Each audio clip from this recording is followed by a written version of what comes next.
Year 1877. On Shiroyama Hill, the last samurai resistance comes to an end. Only a few dozen samurai remain, most of them wounded, facing tens of thousands of soldiers of the Imperial Japanese Army. They are led by Saigō Takamori. Just months earlier, his forces still numbered in the thousands. Now, almost all of them are dead. Facing a modern army armed with rifles and artillery, the samurai way of life ends here.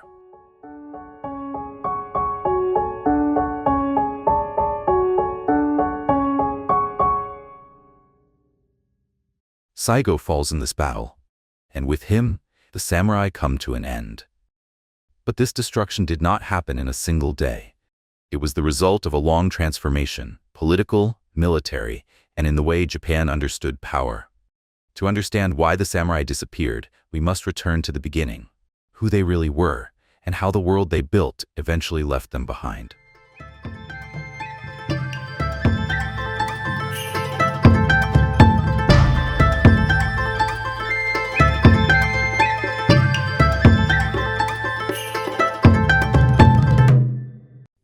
In Japanese, the word samurai comes from the ancient verb saburao, meaning to serve or to attend.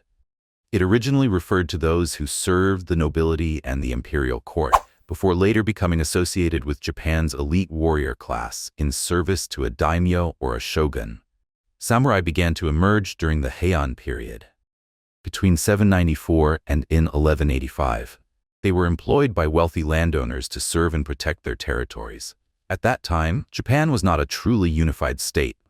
The Japanese feudal period, which lasted for centuries under samurai rule, was defined by political fragmentation and decentralized power. It was not a unified, centralized nation like modern Japan, but a collection of military clans operating under the authority of the emperor in Kyoto. The most powerful clan at the time was the Fujiwara clan. They displaced many wealthy figures across the empire who believed they deserved greater power. In response, these landowners were willing to sacrifice countless lives in their struggle for influence. By the 12th century, the imperial court in Kyoto gradually lost its authority as political power shifted from the emperor to aristocratic clans. Local clan leaders and wealthy landowners, known as daimyo, began to rule their own territories. Within this decentralized system of governance, conflicts between clans became common. It was in this environment that the samurai became indispensable, establishing themselves as a distinct social class.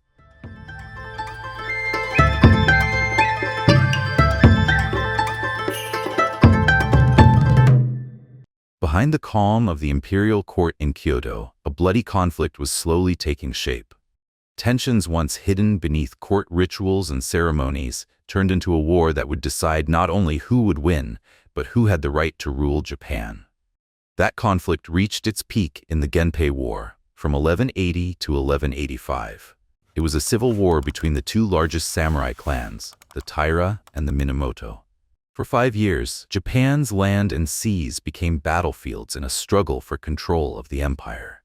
The victory achieved by the samurai in this war fundamentally changed their position.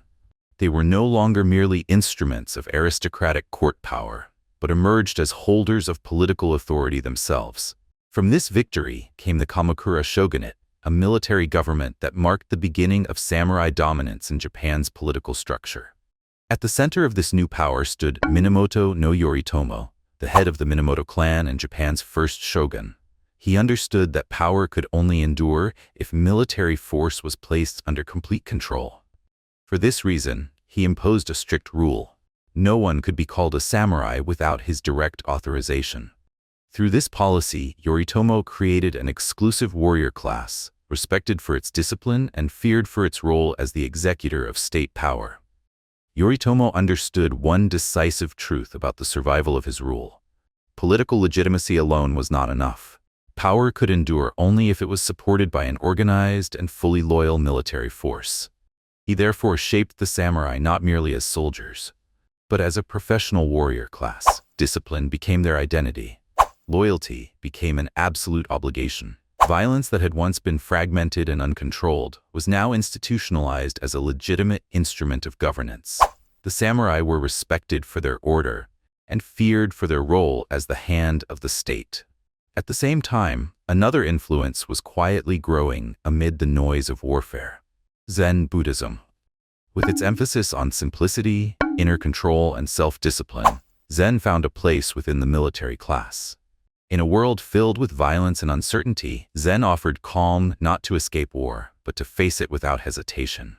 From this meeting of sword and meditation, the samurai identity hardened. They were no longer just soldiers, but a distinct social and political class, shaped by war, sustained by discipline, and justified by belief.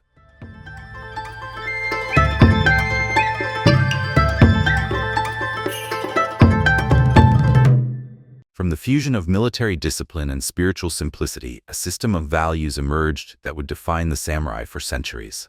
This system became known as Bushido, meaning the way of the warrior. Bushido was not a written law, but a set of principles shaped by warfare, service, and self-control. Within it, honor held the highest place. A samurai was judged not solely by victories won, but by loyalty to the daimyo he served, even when that loyalty demanded the sacrifice of his life. Under the framework of Bushido, a samurai's life did not fully belong to himself. He was bound by oaths, obligations, and strict moral expectations. Failure, whether on the battlefield or in carrying out orders, was seen not merely as personal defeat, but as a stain upon honor. From this belief emerged the practice of seppuku, ritual suicide performed to restore honor considered to have been tarnished. Seppuku was not simply an extreme act, but a symbol of the seriousness of the samurai's vow of loyalty. It affirmed that for a samurai, honor was more valuable than life itself. Within the world of Bushido, an honorable death was considered more meaningful than a life lived in shame. Through these principles, Bushido shaped the samurai into more than instruments of military power. It made them a class defined by ethics, identity, and a distinct worldview. Harsh and disciplined, a way of life that would leave a lasting imprint on Japanese history and culture.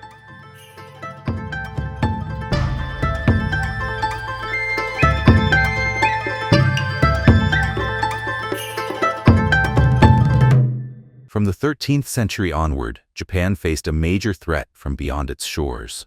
In 1274 and 1281, forces of the Mongol Empire under Kublai Khan launched two large-scale invasions of Japan. These events are known in Japanese history as the Genko, attempts at conquest that followed the fall of the Goryeo kingdom on the Korean peninsula, which was forced to support Mongol expansion. Kublai Khan's objective was clear: to bring Japan into the expanding network of the Mongol Empire across Asia. Although both invasions ultimately failed, their significance went far beyond military outcomes alone. In macro-historical terms, the Genko marked the eastern limit of Mongol expansion and became one of the most decisive events in Japanese history. The Mongol invasions also introduced forms of warfare that were relatively new to Japan. Mongol forces employed explosives, including hand-thrown bombs and arrows with explosive tips, elements often regarded as early precursors of modern warfare. For the samurai, this was their first experience facing an enemy whose technology and tactics exceeded the traditions of local warfare. In Japan's collective memory, these invasions later became associated with the emergence of the term kamikaze, or divine wind. According to the narrative that developed, massive storms destroyed the Mongol fleets and saved Japan from conquest. This story was preserved in literature and legend, reinforcing the belief that Japan was protected by divine forces. Yet external threats did not bring long-term stability. After the Mongol invasions, Japan was once again drawn into inter-clan rebellions and cycles of internal warfare. By the late 15th century, power became decentralized once more. Local landowners and provincial samurai gained increasing influence, while central authority weakened. Ironically, it was within this cycle that the seeds of samurai decline were planted. Dependence on armed conflict, resistance to centralized governance, and rigid adherence to the Bushido code produced a warrior class that struggled to adapt to change. Values that once ensured honor and strength gradually became structural obstacles. The most significant shift occurred during the Edo period, from 1603 to 1867, under the Tokugawa shogunate. Japan entered a long and relatively stable era of peace. Samurai retained their high social status, but their role underwent a fundamental transformation. Formally, they remained warriors, but in practice many became bureaucrats, administrators, or farmers. For many samurai, this change produced a crisis of identity. Men trained from youth to fight with the sword now spent their days managing records, taxes, and administrative affairs. The sword was still worn, but it was used less and less. Amid this decline, in 1853, the black ships of Commodore Matthew Perry arrived in Japanese waters. Their arrival became a symbol of a new world.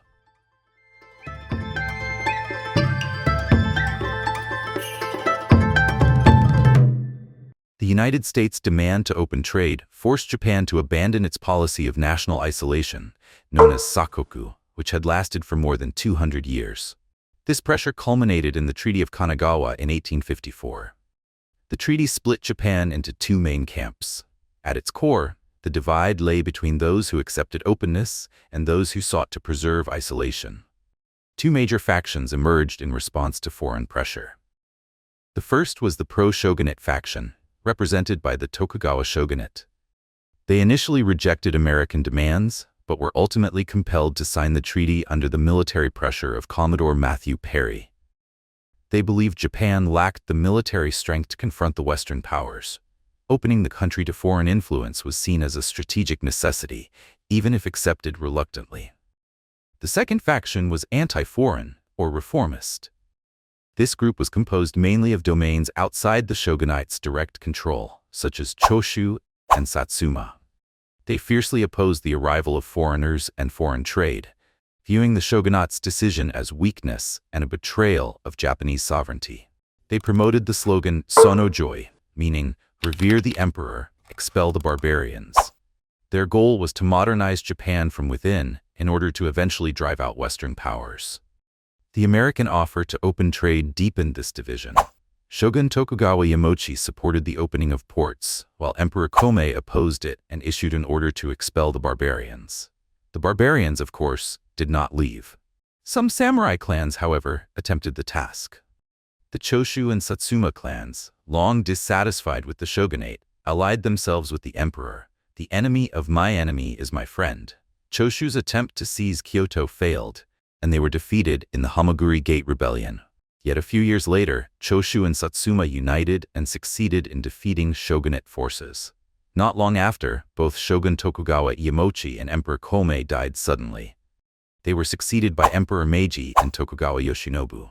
At first, relations between them appeared to improve. In 1867, Yoshinobu resigned as shogun in an effort to prevent civil war and preserve the Tokugawa position within the new political order, while remaining involved in government affairs. This balance did not last. In 1868, the Meiji Restoration brought it to an end, establishing the emperor as the sole ruler of Japan.